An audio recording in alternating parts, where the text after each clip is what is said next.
ay rated SPG. Striktong patnubay at gabay ng magulang ang kailangan. Maaaring may masiselang tema, lengguwahe, karahasan, sexual, horror o droga na hindi angkop sa mga bata.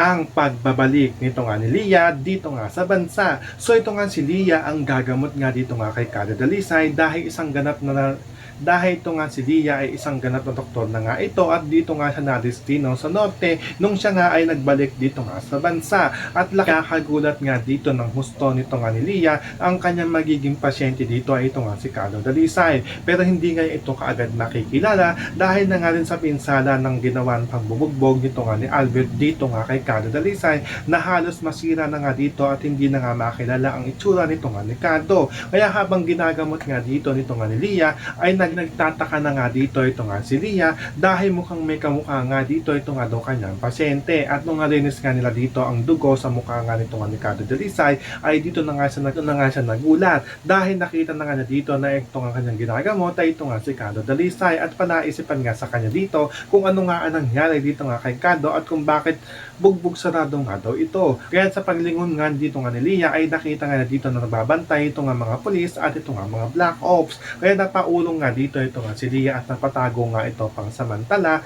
dahil nakita nga dito na ito nga black ops ay nandito nga rin at nagbabantay nga dito nga kay Carlo Dalisay dahil hindi nga daw siya pwedeng makita dito nito nga daw ni Albert dahil malaking gulong nga daw dito pag nalaman nga daw ni Albert na siya nga daw ay nandito na nga daw sa bansa. So pakakaabangan natin dito ang pagbabalik nito nga ni Lia dito nga sa bansa. Yan ang ating mga pakakatutukan at pakakaabangan dito nga lang sa FPJ San Provinciano.